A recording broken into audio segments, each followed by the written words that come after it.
Colossians chapter 3, 1-3. We will read all together.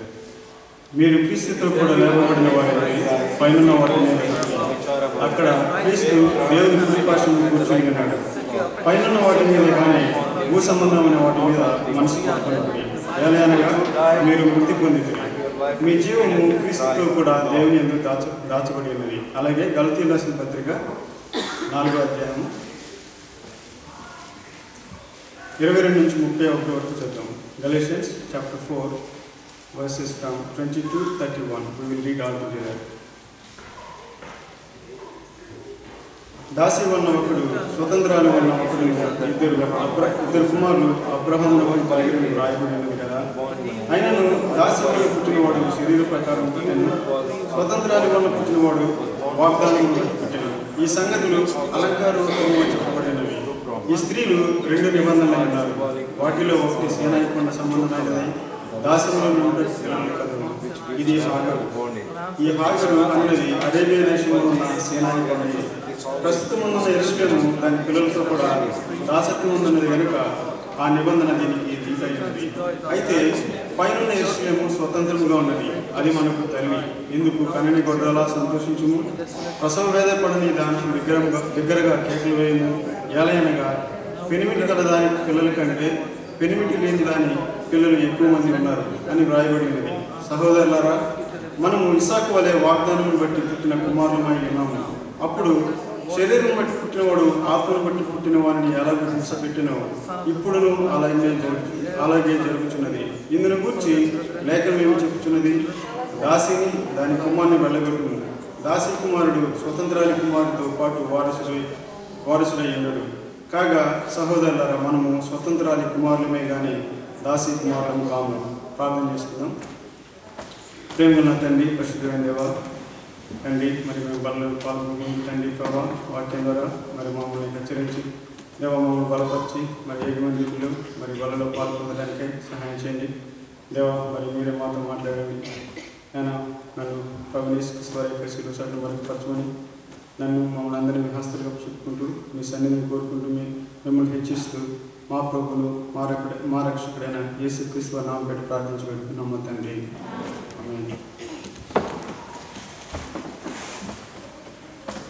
కొలస్సీయులకు రాసిన పత్రికలో ఏముంటుందంటే 3వ అధ్యాయం, మీరు క్రీస్తుతో కూడా లేకపోవడం వారైతే పైన వాటి మీద కూడి అక్కడ క్రీస్తు దేవుడు కుడిపార్శ్వమున ఉన్నాడు, కూర్చొని ఉన్నాడు. పైన వాటి మీద కానీ భూ సంబంధమైన వాటి మీద మనసు పెట్టుకొని కూడి ఏలైనగా మీరు ముట్టుకొని తిరిగి మీ జీవము క్రీస్తుతో కూడా దేవుని యందు దాచబడి ఉన్నది. ఇక్కడ భూ సంబంధమైన వాటి మీద పైన వాటి మీద అనే దాని మీద ఇక్కడ దేవుడు మనకి అపోస్తలుడైన పౌలు ద్వారా ఈ విషయాలు బయలుపరుస్తున్నాడు. క్రీస్తుని గురించి చూసినప్పుడు మొట్టమొదటిగా ఆయన యొక్క జననం చూస్తే మత్తయి సువార్త 1వ అధ్యాయంలో ఏముంటుందంటే, మత్తయి సువార్త చోటు తీయద్దు, నేను చదువుతాను. మత్తయి సువార్త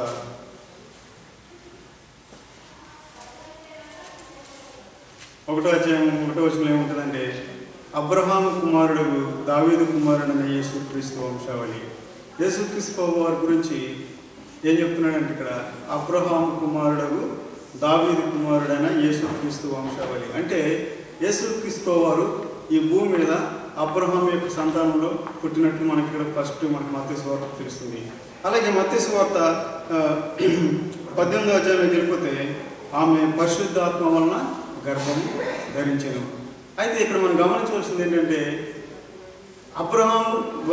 అబ్రహాము సంతానంలో పుట్టినటువంటి యేసుక్రీస్తు మరియ దగ్గరికి వచ్చేటప్పటికి పరిశుద్ధాత్మ వలన గర్భము ధరించెను. ఇక్కడ 2 విషయాలు మనకు అర్థమవుతుంది. ఒకటి ఏంటంటే, మనుషుల ద్వారా పుట్టాడు, కానీ ఆయన పుట్టుక పరిశుద్ధాత్మ ద్వారా జరిగిందని మనకి తెలియబడుతుంది. అంటే ఆయన మనకులాగా ఈ భూమి మీద నుంచి వచ్చినటువంటి వ్యక్తి కాదు. ఆయన పరిశుద్ధాత్మ వలన జన్మించాడని పరిశుద్ధ గ్రంథం మనకి తెలియబడుతుంది. అంటే ఆయన పరలోకం నుంచి ఆ యొక్క మరియ గర్భంలోకి వచ్చి ఒక గర్భం ధరించి శిశువు అయ్యి జన్మించినట్లు మనకు తెలుస్తుంది. అయితే మరి మనము బైబిల్లో యోహాను సువార్తలో ఏముంటుందంటే, ఎవడైనా పరలోక రాజ్యంలో చేరాలంటే ఏం చేయాలంటే, నికోదేము వచ్చి యేసుక్రీస్తు ప్రభువుని అడిగినప్పుడు యేసుక్రీస్తు ప్రభువు ఏం చెప్తాడంటే, ఒకడు ఆత్మ మూలంగా జన్మించితే కానీ పరలోక రాజ్యంలో ప్రవేశింపలేడని నిశ్చయంగా నీతో చెప్పుచున్నానని చెప్తాడు. ఇక్కడ మనం చూడవలసింది ఏంటంటే, మనం చాలా యేసుక్రీస్తు వారిని అంగీకరించడం వల్ల ఏం జరుగుతుంది? చాలామంది చెప్తాం కదా, నేను యేసుక్రీస్తు వారిని అంగీకరించాను, I accepted Jesus Christ as my personal saviour, Lord and saviour అని చెప్తాం కదా. అప్పుడు ఏం జరుగుతుందంటే, మన జీవితంలో మనం అంగీకరించినప్పుడు యేసుక్రీస్తు వాడే నా రక్షకుడని అంగీకరిస్తాం. అప్పుడు ఏం జరుగుతుందంటే, మనము ఆ యొక్క ఆత్మలో మనము జన్మిస్తాం. ఏ ఆత్మలో జన్మిస్తాం? పరిశుద్ధ ఆత్మ ద్వారా మనం జన్మించబడతాం. అంటే మనలో ఇక్కడ భూమి మీద పుట్టినప్పటికీ మనలో పరలోకంలో నుంచి ఉన్నటువంటి పరిశుద్ధుడైనటువంటి ఆ యొక్క యేసుక్రీస్తు వారి యొక్క పరిశుద్ధ ఆత్మ ద్వారా తిరిగి మనము జన్మించబడతాం. అంటే ఈ భూమి మీద పుట్టినప్పటికీ మనకి పరలోకానికి లింక్ ఎక్కడ వస్తుందంటే, ఆ యొక్క పరిశుద్ధాత్మ ద్వారా జన్మించబడటం ద్వారా మనము ఆ యొక్క పరలోకానికి సంబంధించిన వ్యక్తులుగా చేయబడతాం. అందుకే యోహాను సువార్తలో ఏముంటుందంటే, యోహాను సువార్త 1వ అధ్యాయము 12వ వచనం ఏముంటుందంటే, తను ఎందరు అంగీకరించారో వారందరికీ, అనగా తన నామమందు విశ్వాసం ఉంచిన వారికి దేవుని పిల్లలగుటకు ఆయన అధికారము అనుగ్రహించెను. ఎవరైతే యేసుక్రీస్తు ప్రభువుని అంగీకరిస్తారో అప్పుడేం జరుగుతుందంటే, పరిశుద్ధాత్మలో మనము తిరిగి జన్మించబడతాం. తద్వారా మనం ఏమవుతాం అంటే, పరిశుద్ధాత్మ పరలోక సంబంధమైంది కాబట్టి మనము పరలోకంలో ఉన్నట్టు దేవుడికి కుమారులుగా చేయబడతాం. ఇప్పుడు ఎట్లా దేవుడు ఎంతగా క్లియర్ చేశాడంటే, 13వ వచనం ఏముంటుందంటే, వారు దేవుని వల్ల వారు యోహాను సువార్త 1:13 ఏముంటుందంటే, వారు దేవుని వల్ల పుట్టిన వారే కానీ రక్తం వల్లనను శరీరేచ్ఛలైనను మనుష్యేచ్ఛల వలన పుట్టినవారు కారు. అంటే ఎవరైతే యేసుక్రీస్తు వారిని దేవుడిగా అంగీకరిస్తారో వారు ఈ భూమి మీద ఏ విధంగా పుట్టారంటే, దేవుని వల్లనే పుట్టారు. మనుషుల వల్ల కాదు, మనుష్యేచ్ఛల వల్ల కాదు, శరీరేచ్ఛల వల్ల కాదు, రక్తం వల్ల కాదు. అందుకని అపోస్తలుడైన పౌలు ఏప్రిల్ రాసిన పత్రికలు ఏమంటాడంటే, పరలోక సంబంధమైన పిలుపులో పాలు పొందిన పరిశుద్ధులారా అంటాడు. అంటే మనము ఈ లోకానికి సంబంధించినటువంటి వ్యక్తులము కాదు, పరలోక సంబంధమైనటువంటి దేవుని యొక్క కుమారులుగా మనం చేయబడ్డాం. అంటే యేసుక్రీస్తు వారు ఈ లోకంలో పరిశుద్ధాత్మ ద్వారా ఏ విధంగా అయితే జన్మించాడో, నిన్ను నన్ను కూడా ఆ యొక్క ఆత్మను జన్మించడం ద్వారా, అంటే పరిశుద్ధాత్మను జన్మించడం ద్వారా మనం కూడా యేసుక్రీస్తు వారి వలనే ఈ లోకంలో జన్మించబడ్డాం. అంటే దేవుడు మనల్ని ఏ విధంగా చేశాడంటే, పరలోక సంబంధమైన బిడ్డలుగా చేశాడు, పరలోకమైనటువంటి పౌరులుగా చేశాడు. మనము ఈ లోక సంబంధమైనటువంటి వ్యక్తులము కానీ కాదు. దేవుడు ఇక్కడ డివిజన్ చేసేసాడు. భూలోక సంబంధమైన వ్యక్తులు, పరలోక సంబంధమైన వ్యక్తులు. మనము పరలోక సంబంధమైన పిలుపులో పొందినటువంటి పరిశుద్ధులము. అందుకని అపోస్తలుడైన పౌలు ఏప్రిల్ 3 ఉంటాడంటే, పరలోక సంబంధమైన పిలుపులో పాలు పొందిన పరిశుద్ధులారా. అంటే మనము పరలోక సంబంధించిన వాళ్ళం అన్నమాట. ఇక్కడ మనం గమనించవలసింది ఏంటంటే, మొదటి పాయింట్, మనము పరలోక సంబంధం, భూలోక సంబంధం కానీ కాదు. మనము శరీర ఏచ్ఛల వల్ల పుట్టలేదు. ఇక్కడ మనము ఎవరో మన తల్లిదండ్రులు పెళ్లి చేసుకొని ఏదో ఇదవడం వల్ల మనం పుట్టలేదు. మనం ఎవరి వల్ల పుట్టామండి? దేవుని వల్ల పుట్టాము. పరిశుద్ధ గ్రంథం క్లియర్గా చెప్తుంది, వారు దేవుని వల్ల పుట్టిన వారే. మనము దేవుని వల్ల పుట్టిన వారమే. మనము ఈ లోక సంబంధం కానే కాదు. అందుకనే కొలసీ పత్రికలో మొదట మనం చూడాల్సింది ఏంటంటే, మనము పైన వాటినే వెదకాలి. ఎందుకంటే మనము క్రీస్తు సంబంధులము. ఎందుకు అంటే మనం పరిశుద్ధాత్మ ద్వారా జన్మించబడినాము కాబట్టి, పరలోక దేవుడైనటువంటి తండ్రికి కుమారులుగా చేయబడ్డాం కాబట్టి మన యొక్క దృష్టి అంతా ఎక్కడ ఉండాలండి? పరలోకం మీద ఉండాలి. పరలోక సంబంధమైనదే. భూ సంబంధమైన వాటి మీద మనము మనసు పెట్టుకునకూడదు. ఎందుకంటే మీరు పరలోక సంబంధులు, మనము పరలోక సంబంధులము. అది మనం ఫస్ట్ తెలుసుకోవాల్సిన ఒకటి. రెండో విషయం ఏంటంటే, గలతీయులకు రాసిన పత్రిక చూసాం కదా. గలతీయులకు రాసిన పత్రిక 4వ అధ్యాయంలో 22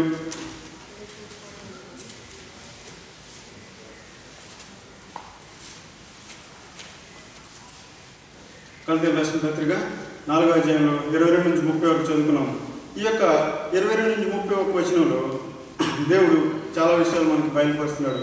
ఏంటంటే, అబ్రహాముకి 2 కుమారులు ఎవరండి? ఇష్మాయేలు, ఇస్సాకు. 2 కుమారులు పుట్టినట్టు మనకు తెలుసు. ఒకరేమో 22వ వచనంలో ఏముంటుంటే దాసి వలన పుట్టినవాడు శరీర ప్రకారము పుట్టెను, స్వతంత్రాలను పుట్టినవాడు వాగ్దానం బట్టి పుట్టెను. అబ్రహాంకి ఇద్దరు భార్యలు కాదు, ఒకే భార్య శారా. శారాకి దాసిగా ఉన్నది ఎవరండి? హాగరు. సో మరి ఈ అబ్రహాంకి పుట్టిన వాళ్ళు ఇద్దరు, కానీ ఇక్కడ దేవుడు ఏం చేస్తున్నాడంటే వాళ్ళిద్దరిని డివైడ్ చేస్తున్నాడు. ఏ విధంగా అంటే ఒక్కరేమో శరీర ప్రకారం పుట్టినవారు, ఒక్కరేమో వాగ్దానం బట్టి పుట్టినవారు. శరీర ప్రకారం పుట్టిన దానికి ఎట్లా మనం ఇది చేస్తాము? దాసి. ఇప్పుడు స్వతంత్రాలేమో శారా అని చెప్తున్నాడు, దాసి ఏమో హగర్ అని చెప్తున్నాడు. ఈ శరీరం ద్వారా పుట్టడం అంటే ఏంటంటే అబ్రహాంకి వాగ్దానం చేసినటువంటి దేవుడు ఆ యొక్క పరలోకం నుంచి వాగ్దానం చేశాడు. ఏమని చేశాడు? ఇదిగో నీకు సంతానం ఇవ్వబోతున్నాను, ఆ దేశం నీ సంతానం నేను స్వతంత్రించుకుందరని వాగ్దానం చేశాడు దేవుడు. నీ యొక్క సంతానం విస్తరణ వల్ల అవుతుందని చెప్తాడు. అయితే శారాకి పుట్టుంటే మొదట అది పరలోకం నుంచి వచ్చినటువంటి వాగ్దానం కాబట్టి ఇస్సాకు వాగ్దానం బట్టి పుట్టినాడని చెప్పొచ్చు. మరి ఈ యొక్క శారాకి దాసి అంటే శారా ఏం చెప్తే అది చేయాలి ఆవిడ. శారా ఇల్లు తడు, ఇల్లు కడుగు, లేకపోతే ఇంట్లో పనులన్నీ చేయి, బట్టలు ఉతుకు అంటే చేయాలి ఆవిడ. ఆవిడ ఒక దాసి, ఆవిడ స్వతంత్రాలు కాదు. ఆవిడకి ఎవరు చెప్పారు? అబ్రహాంతో వెళ్ళమని ఎవరు చెప్పారు? శారా చెప్పింది. శారా చెప్పింది కాబట్టి ఆవిడ స్వతంత్రాలు కాదు కాబట్టి ఆవిడ దాసి కాబట్టి ఇది ఈ యొక్క ప్లాను ఇక్కడి నుంచి భూ సంబంధమైనటువంటి ఆలోచన ఇది. శారా చెప్పినట్టు హగరు చేసింది కాబట్టి తనకు పుట్టిన కుమారుడు శరీర సంబంధమైనటువంటి కుమారుడు. మరి పరలోకం నుంచి వాగ్దానం ఎవరికి ఇచ్చారు? శారా వలనైనదే నీ సంతానము. అందుకని ఇస్సాకు వాగ్దాన పుత్రుడు. అలాగే ఈ యొక్క హగరు గురించి ఈ యొక్క మనం చూస్తే శారా గురించి ఇంకా రాయబడి ఉంది. అయితే ఇంకా మరి సహోదరులరా 28 ఉంది. సహోదరులరా మనమును ఇస్సాకు వలె వాగ్దానం బట్టి కుమారులమై ఉన్నాము. దేవుడు అబ్రహామును పిలిచినప్పుడు నీకు సంతానం ఇస్తానని చెప్పినప్పుడు అది యొక్క పరలోక వాగ్దానం బట్టి ఇస్సాకు ఏ విధంగా అయితే పుట్టాడో మనం కూడా సహోదరులారా మనము ఇస్సాకు వలె వాగ్దానం బట్టి పుట్టిన కుమారులమై ఉన్నాము. మనం కూడా వాగ్దానం బట్టి పుట్టిన వాళ్ళమే ఇస్సాకు వలె. అంటే అబ్రహాంకి నీ సంతానం అని ఏ విధంగా ఇస్సాకు గురించి వాగ్దానం చేశాడో అప్పుడే మనం కూడా వాగ్దానం చేయబడ్డాం. యేసుక్రీస్తు ప్రభువులో మనం కూడా వాగ్దానం చేయబడ్డాం. అందుకని మనం కూడా ఇస్సాకు వలె వాగ్దానం బట్టిన కుమారులమై ఉన్నాము. మనము ఇస్మాయిలు వంటి వారము కాము. ఇస్మాయిలు దాసత్వం వల్ల ఆ యొక్క శరీర సంబంధమైనటువంటి శారా ఇచ్చినటువంటి అడ్వైస్ ద్వారా పుట్టినటువంటి వ్యక్తి కాబట్టి ఆయన శరీర సంబంధుడు. మరైతే స్వతంత్రాలు పుట్టిన వాళ్ళు స్వతంత్రులు. ఈయన ఎందుకు ఈ యొక్క ఎక్కడి నుంచి వచ్చింది? ఈ యొక్క వాగ్దానం పరలోకం నుంచి వచ్చింది కాబట్టి ఆయన ఇస్సాకు ఏ విధంగా పరలోక సంబంధం నుంచి వచ్చినట్టు వాగ్దానం నుంచి వచ్చాడో మనం కూడా యేసుక్రీస్తు ప్రభువు యొక్క పరిశుద్ధాత్మ ద్వారా జన్మించబడ్డాము కాబట్టి మనం కూడా వాగ్దానాన్ని బట్టి ఇస్సాకు వలె దేవునికి కుమారులమై ఉన్నాము. ఇక్కడ మనం గమనించవలసింది రెండు. ఒకటి, మనము పరలోక సంబంధులము. రెండోది, అబ్రహాముకి వాగ్దానం చేసినప్పుడు ఇస్సాకు గురించి వాగ్దానం చేసినప్పుడే మనం కూడా వాగ్దానం చేయబడ్డాము. అందుకనే ఇక్కడ ఏం చెప్తున్నాడంటే ఇస్సాకు వలె వాగ్దానం బట్టి పుట్టిన కుమారులమై మనం కూడా ఉన్నాము. అబ్రహాముని ఈ యొక్క దేశం నుంచి, ఇదిగో ఈరు దేశం నుంచి నీ యొక్క దేశమును, నీ యొక్క ప్రజలను, నీ యొక్క బంధువులను అందరినీ విడిచిపెట్టి నేను చూపించే దేశంలోకి వెళ్ళము అని చెప్పినప్పుడు మనకు కూడా ఆ వాగ్దానం దేవుడు చేశాడు. అందుకే ఇస్సాకుతో చెప్తాడు కదా, నీ తండ్రికి చేసిన వాగ్దానాన్ని జ్ఞాపకం చేసుకోమంటాడు. నీకు కూడా నీ యొక్క సంతతి కూడా ఆ యొక్క దేశాన్ని ఇస్తానంటాడు. మనం కూడా ఇస్సాకు వలె వాగ్దానానికి సంబంధించిన వాళ్ళు కాబట్టి మనకు కూడా ఒక దేశము ఇవ్వబోతున్నాడు. వాగ్దానం బట్టి పుట్టిన కుమారులు. ఏం వాగ్దానం మనకి ఇచ్చింది దేవుడు? ఏం వాగ్దానం అంటే వారికి ఏమైతే ప్రామిస్ చేశాడో మనకు కూడా ఒక దేశాన్ని ఆయన స్వాస్థ్యం ఇవ్వబోతున్నాడు. అలాగే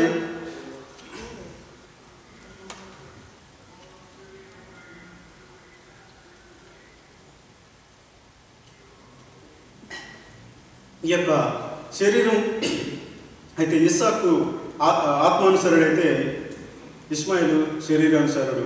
ఇక్కడ ఏం రాయబడిందంటే 29లో అప్పుడు శరీరం బట్టి పుట్టినవాడు ఆత్మను బట్టి పుట్టిన మనం ఎలాగే హింస పెట్టినో ఇప్పుడు అలాగే జరుగుతున్నది. ఇప్పుడు మనం ఆత్మీయంగా పుట్టినాం, యేసుక్రీస్తు ప్రభువులో రక్షింపబడినాం, మనం ఆత్మ సంబంధం, మనం పరలోక సంబంధం. అప్పుడు ఏ విధంగా అయితే జరిగిందో, ఇస్మాయిలు ఏ విధంగా అయితే ఇస్సాకుని ఇబ్బంది పెట్టాడో శారీరకంగా, లేకపోతే హింస పెట్టాడో, ఇప్పుడు కూడా ఈ లోకంలో కూడా సేమ్ థింగ్ జరుగుతుంది. మనకు కూడా శరీర సంబంధంతో ఉన్నవాళ్ళు మనల్ని హింస పెడతా ఉంటారు. అందుకే ఈ శరీర సంబంధం ఏం చేయాలి మనము అంటే ఇక్కడ చెప్తున్నాడు అన్నమాట. 30వ వచనం ఉంటుంది, దాసిని దాని కుమారుని వెళ్ళగొట్టుము. ఈ దాసి అనగా ఎవరు? దాసి యొక్క కుమారుడు అంటే ఏంటంటే దాసి అనగా పాపము. దాసిని దాని కుమారునితో వెళ్ళగొట్టుము. దాని కుమారుడు అంటే దాసి పాపముకున్నటువంటి పాపకు సంబంధమైన క్రియలను కూడా మనము వెళ్ళగొట్టాలి. ఎందుకు వెళ్ళగొట్టాలంటే దాసి కుమారుడు స్వతంత్రాల కుమారుడితో వారసుడై ఇండుడు. ఈ యొక్క ఇస్మాయిలు ఇస్సాకుతో వారసుడై ఇండుడు. ఆ వాగ్దానం చేయబడిన దేశానికైనా వారసుడు కానీ కాదు, మనమే వారసులు. మరి మనమేం చేయాలంటే మన పక్కన ఉన్నటువంటి ఆ యొక్క దాసి యొక్క కుమారుని వెళ్ళగొట్టాలి. అందుకే కొలసి రాసిన పత్రికలో ఉంటుంది చూడండి, కొలసి 3:10 ఉంటుంది, ఏలయనగా ప్రాచీన స్వభావమును దాని క్రియలతో కూడా మీరు పరిత్యజించి. ప్రాచీన స్వభావమును దాని క్రియలతో, ప్రాచీన స్వభావం అనగా హగరు, దాని క్రియలతో కూడా అనగా దాని యొక్క కుమారుడు అనే ఇస్మాయిల్ని కూడా పరిత్యజించాలి. అంటే విడిచిపెట్టాలి, అంటే వెళ్ళగొట్టాలి మనలో నుంచి. దాసిని మనలో ఉంచకూడదు. అందుకనే నవీన స్వభావం మనము ధరించుకోవాలి. ఒకటితో ఒకటి అబద్ధం ఆడుకుడు ఏలనగా ప్రాచీన స్వభావమును దాని క్రియలతో కూడా మీరు పరిశీలించి. అంటే దాసి యొక్క కుమారుని అంటే నీ యొక్క ప్రాచీన స్వభావాన్ని, దానితో ఉన్నటువంటి క్రియను కూడా నీ విడిచిపెట్టాలని చెప్తున్నాడు దేవుడు. అప్పుడే నువ్వు ఆ యొక్క రాజ్యానికి వారసుడిగా అవుతావని చెప్తున్నాడు. మరి ఇంకా ఈ యొక్క హగరు, ఈ యొక్క శారా గురించి దేవుడు ఏం చెప్తున్నాడంటే ఇక్కడ ఈ సంగతులు గలతీ 4:24 ఏముంటుందంటే, ఈ సంగతులు అలంకార రూపంగా చెప్పబడినవి. ఆ స్త్రీలు 2 నిబంధనలు అయి ఉన్నారు. వాటిలో ఒకటి సీనాయి కొండ సంబంధమైనది, దాస్యంలో ఉండటకు పిల్లల కన్ను. ఇది హగరు. ఈ హగరు అనేది అరేబియా దేశంలో ఉన్న సీనాయి కొండయే. ప్రస్తుతం ఉన్న యెరూషలేము దాని పిల్లలతో కూడా దాసత్వం ఉన్నది కనుక ఆ నిబంధన దానికి ధీటుగా ఉన్నది. ఇక్కడ ఇంకా అపోస్తలుడైన పౌలు ఇంకా మనకి డీటెయిల్ ఇస్తున్నాడు అన్నమాట హగరు గురించి, శారాయి గురించి. మనం అనుకుంటాము అబ్రహాం ఏదో పొరపాటు చేసి హగరు ద్వారా కుమారుని కన్నాడు అనుకుంటాం, కానీ దేవుడు మన కొరకు పాపము లేకపోతే దాసత్వము, ఈ యొక్క స్వతంత్రత గురించి మనకు తెలియచేయబడడానికి ఈ యొక్క ఏర్పాటు జరుగుతుందని నేను అనుకుంటున్నాను.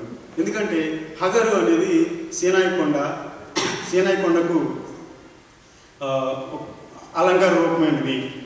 అది అరేబియా దేశంలో ఉన్నటువంటి సీనాయి కొండయే. ప్రస్తుతం మందు యెరూషలేము దాని పిల్లలతో కూడా దాసత్వం ఉన్నది కనుక నిబంధన దానికి ధీటనేది. ఈ యొక్క హగరు దేనికి సూచన అయినదంటే ప్రస్తుతం ఉన్న యెరూషలేముకి సూచన అయినది. ఇది దాసత్వంలో ఉన్నది. ఇప్పుడున్నటువంటి యెరూషలేము మనం అనుకుంటాము ఇప్పుడున్న యెరూషలేమే ఒక హోలీ ప్లేస్ అనుకుంటాము. అయితే ఇక్కడేమన్నా ఇవ్వడుందంటే ప్రస్తుతం ముందున్న యెరూషలేము దాసత్వం ముందు ఉన్నది. ఇది హగరుకు సూచన అయినది. అయితే పైనున్న యెరూషలేము స్వతంత్రముగా ఉన్నది, అది మనకు తల్లి. ఈ యొక్క పైనున్న యెరూషలేమట మనకు అది స్వతంత్రమైనది, అది మనకు తల్లి. అంటే ఈ యొక్క శారాయి మనకి ఏ విధంగా అయితే తల్లి అయిందో, మనము ఇస్సాకు ద్వారా వాగ్దానం వలె మనం దేవుని కుమారులు ఎలాగైతే అయ్యామని మనము ఇస్సాకు వలె వాగ్దానాలు పుట్టినంటున్నాం. కాబట్టి మనకు తల్లి ఎవరవుతారు? శారాయి అవుతుంది. ఈ శారాయి దేనికి సూచనగా ఉన్నదంటే పరలోకపు యెరూషలేము. ఎందుకంటే పరలోకంలో దేవుడు ఉన్నాడు, ఆ దేవుని పిల్లలు మనం కాబట్టి తల్లి శారాయి కింద మనకి సూచనగా చెప్పబడుతుంది. అందుకని పరలోక సంబంధమైన దేవుని యొక్క పిల్లలం కాబట్టి ఆ యొక్క యెరూషలేము, పైనున్న యెరూషలేము మనది. ఈ భూ సంబంధమైన యెరూషలేము మనది కాదు, ఇది హగరుది. ఇది దాసత్వంలో, ప్రస్తుతం దాసత్వంలో ఉన్నది. అయితే మనం చూడవలసింది పైన ఉన్నటువంటి యెరూషలేము. అందుకని దేవుడు ఆదికాండం 12వ అధ్యాయంలో అబ్రహాం చెప్తాడు కదా, ఇదిగో నేను చూపించే దేశమునకు వెళ్ళమని చెప్తాడు. వెళ్ళమని చెప్పినప్పుడు ఆయనకి ఎక్కడికి వెళ్తాడో తెలియదు, ఏ దేశమో తెలియదు. అయినప్పటికీ ఆయన తల్లిదండ్రుల్ని, ఆయన యొక్క బంధుమిత్రుల్ని, ఆయన యొక్క సమస్తాన్ని విడిచిపెట్టి ఆ యొక్క దేశానికి వెళ్తాడు. అయితే హెబ్రీ రాసిన పత్రికలో 11వ అధ్యాయంలో ఉంటుంది. హెబ్రీ 11లో ఏముంటుందంటే, ఎవరైనా చదవండి, 9-10. హెబ్రీ రాసిన పత్రిక 11:9-10.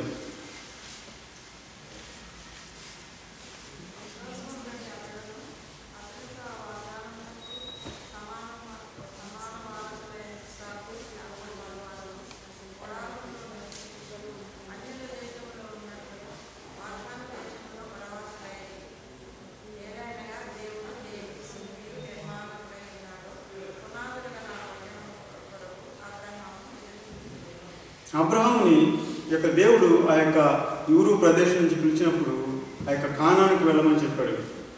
అయితే మనం అనుకుంటాము అబ్రహాము కానాను కోసం ఎదురు చూశాడు అనుకుంటాము. అయితే బైబిల్ ఏం చెప్పబడిందంటే, అబ్రహాం దేని కొరకు ఎదురు చూశాడంటే, పునాదులు గల పట్టణం కొరకు అబ్రహాము ఎదురు చూస్తుండెను. మరి ఈ భూమి మీద ఉన్నటువంటి పట్టణం యెరూషలేము, దీనికి పునాదులు లేవు. ఇది ఒక దినాన నాశనం చేయబడుతుంది. మరి పునాదులు గల పట్టణం ఎక్కడుంది అంటే పైన ఉన్నది, అది పరలోకమందు ఉన్నది. పరలోకంలో ఉన్నటువంటి యెరూషలేమే మన యొక్క పట్టణము. ప్రకటన రాసిన గ్రంథము 21వ అధ్యాయం నుండి, ప్రకటన రాసిన గ్రంథము ప్రకటన 21 మొదటి నుంచి చదువుతున్నాను. అంతటి నేను క్రొత్త ఆకాశము క్రొత్త భూమిని చూచితిని. మొదటి ఆకాశము మొదటి భూమి గతించిపోయిను, సముద్రము నీకు లేదు. మరియు నేను నూతనమైన యెరూషలేము అను పట్టణము, ఆ పరిశుద్ధ పట్టణము తన భర్త కొరకు అలంకరింపబడిన పెండ్లి కుమార్తె వలె సిద్ధపరచబడి పరలోకమందున్న దేవుని యొద్ద నుండి దిగువచ్చుట చూచితిని. ఈ యొక్క యోహాను ఆ యొక్క దర్శనంలో చూసింది ఏంటంటే, అంతటి క్రొత్త ఆకాశము కొత్త భూమిని చూశాడట. ఒక నూతనమైన యెరూషలేము అనే పరిశుద్ధ పట్టణము దేవుని యొద్ద నుండి దిగువచ్చుట చూశాడట. ఆ యొక్క పరిశుద్ధమైనటువంటి యెరూషలేము పట్టణము, ఆ యొక్క నూతన ఆకాశము నూతన భూమి చూసిన తర్వాత పరిశుద్ధమైనటువంటి ఆ యొక్క యెరూషలేము పట్టణము దిగి కిందకి రాబోతుంది. మరి మనము ఈ భూ సంబంధమైనటువంటి యెరూషలేము వైపు చూస్తున్నామా, పరలోక సంబంధమైన ఆ పరిశుద్ధమైనటువంటి యెరూషలేము వైపు చూస్తున్నామా? అది ఎలా ఉంటుందంటే, ఇదిగో దేవుని నివాసము మనుషులతో కూడా ఉన్నది, ఆయన వారితో కాపురమండును, ఆయన ప్రజలందరూ, దేవుడు తానే వారికి దేవుడైంది, వారికి తోడైండును. ఆయన వారి కన్నుల ప్రతి బాష్పమును తుడిచివేయను, మరణం ఇక ఉండదు, దుఃఖమైనను ఏడుపైనను వేదనను ఇక ఉండదు. అక్కడ ఆ యొక్క పరలోక సంబంధమైన పరిశుద్ధ పట్టణము కిందకి వచ్చిన తర్వాత దేవుని యొక్క నివాసము మనతో ఉంటుందట. దేవుడు మనతో ఉంటాడు. ఇప్పుడు మనం దేవుడితో లేము అని అనుకుంటాం, కానీ అప్పుడు దేవుని ఫిజికల్గా మనం ఫేస్ టు ఫేస్ చూడగలుగుతాం. అక్కడిక మరణం ఉండదు, దుఃఖం ఉండదు, బాధ ఉండదు, ఆకలి ఉండదు, దప్పిక ఉండదు. ఆ యొక్క పరలోకపు మరి అబ్రహాం ఏమన్నాడంటే, పునాదులు గల పట్టణం కొరకు ఎదురు చూస్తున్నాయని చెప్తున్నాడు కదా హెబ్రీ పత్రికలో. ఇక్కడ ఆ పునాదులు గల పట్టణం రాయబడింది ప్రకటన గ్రంథంలో. నిజంగా దేవుడు ఎంత గొప్ప దేవుడు! అబ్రహాం ద్వారా ఆ యొక్క పునాదులు గల పట్టణం అని మనకు తెలియజేయబడినప్పుడు అది దేవుడు ప్రకటన గ్రంథంలో మనకు చూపిస్తున్నాడు. ఈ యొక్క 21వ వచనంలో చాలా క్లియర్గా ఉంటుంది. ఆ యొక్క దానికి 12 గుమ్మాలు ఉంటాయట, 12 ప్రాకారాలు ఉంటాయట, అంతా స్ఫటికంతో చేయబడి ఉంటుందట, బంగారపు వీధులు ఉంటాయంట. అక్కడ సూర్యచంద్రులు ఉంటారంట, దేవుడే గొర్రెపిల్లు వెలిగి అక్కడ ఉంటుందట. అక్కడిక బాధలు దుఃఖాలు ఉండవు, ఇవన్నీ ఉండవు. అక్కడికి ఎవరు వెళ్తారు అంటే, జీవ గ్రంథంలో పేరు రాయబడిన వారే వెళ్తారని రాయబడింది. నీ పేరు నా పేరు, మనము యేసుక్రీస్తు వారిలో జన్మించాం కాబట్టి, పరిశుద్ధపరచబడ్డాం కాబట్టి, పరలోక సంబంధమైన దేవుని యొక్క కుమారులుగా చేయబడ్డాం కాబట్టి, ఈ భూమి మీద ఉన్నంత వరకు మన చూపు ఎట్లుండాలంటే పైనే ఉండాలి. అబ్రహాము యొక్క చూపు ఆ పునాదులు గల పట్టణమైనటువంటి పరిశుద్ధమైన యెరూషలేము వైపు ఏ విధంగా అయితే ఉందో, నీ యొక్క చూపు నా యొక్క చూపు కూడా పరిశుద్ధమైనటువంటి ఆ యెరూషలేము పట్టణం వైపు రాబోతుంది. అది దేవుడు ఆ పట్టణంలో మనం ఉంటాం, దేవుడు మనతో నివాసం ఉంటాడని దేవుడు వాగ్దానం చేస్తున్నాడు. ఆ యొక్క పట్టణంలో నీవు నేను ప్రవేశించడానికై మరి దేవుడు మనల్ని ఇక్కడ ఎన్నుకున్నాడు. ఈ లోక సంబంధమైన వాటి మీద మనం మనసు ఉంచడానికి కాదు, భూ సంబంధమైన వాటి మీద మీరు మనసు ఉంచుకున్నప్పుడు. మరి మేము ఈ మధ్య డబ్ల్యూలో ఒక బుక్ మెడిటేట్ చేస్తూ ఉన్నాం. అక్కడ దాంట్లో ఏం రాసిందంటే, మనమాట ఈ భూమి మీదకి విజిటింగ్ వీసా మీద వచ్చామంట. విజిటింగ్ వీసా మీద వచ్చామంట.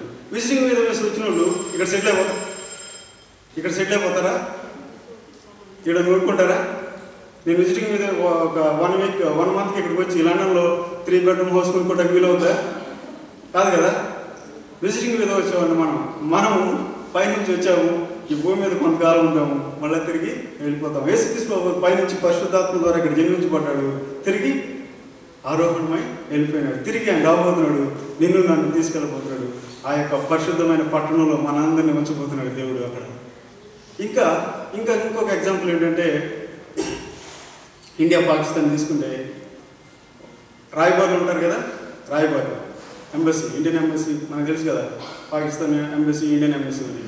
నన్ను ఒకవేళ పాకిస్తాన్ ఎంబసీలో రాయబారిగా మన గవర్నమెంట్ నేను పెట్టిందనుకోండి, నేను అక్కడ ఏ విధంగా ఉండాలి? ఇండియన్ లాగానే ఉండాలి. పాకిస్తాన్ ఎంబసీకి వెళ్ళి పాకిస్తాన్ ప్రజలతో కలిసిపోయి మన దేశం మీద కుట్ర పండొచ్చా? పట్టుకోడు కదా. అక్కడ ఎలా ఉండాలంటే ఐఎమ్ ఇండియన్. ఆగస్ట్ 15 రాగానే జనగణమని పాడాలి కదా. అలాగే దేవుడు నిన్ను నన్ను ఈ భూమి మీద ఆయన యొక్క రాయబారులుగా పెట్టాడట. నువ్వు ఆయన రాయబారిగా ఉండాలి, దయ్యం యొక్క రాయబారిగా ఉండకూడదు. ఇది భూమి దయ్యానికి సంబంధించినటువంటిది. నేను యేసుక్రీస్తు వారి యొక్క రాయబారులుగా రాయల్గా ఉండాలి. I'm Christian, I'm child of God. నేను పరలోక సంబంధమైనటువంటి బిడ్డను. నేను నాది ఈ దేశం కాదు, పరలోకమైన నా దేశం. ఇది నా యొక్క యెరూషలేము, పరిశుద్ధమైన యెరూషలేము కోసం నేను వెళుతున్నానని మనం పరలోకమైనటువంటి ఆ యొక్క యెరూషలేము వైపు చూద్దాం. అందుకనే కొలస్సీ రాసిన 3:8 భూ సంబంధమైన వాటి మీద మీరు మనసు పెట్టుకొనుడి, ఎందుకంటే మీరు మృతి పొందుతారు. ఈ యొక్క భూమికి మనం మృతి పొందాము, మనం పరలోక వాసులు, పరలోక సంబంధమైన వాసులు మనము. అందుకనే పరలోక సంబంధమైన పిలుపులో పాలు పొందిన పరిశుద్ధులారా, నా యొక్క జీవితం ఏ విధంగా ఉందో బలలో వెళ్ళి చూసుకుందాం. మనం కింద వైపు చూస్తున్నామా, పై వైపు చూసుకున్నామా? ఒకసారి మనం పరిశీలించుకున్నాము.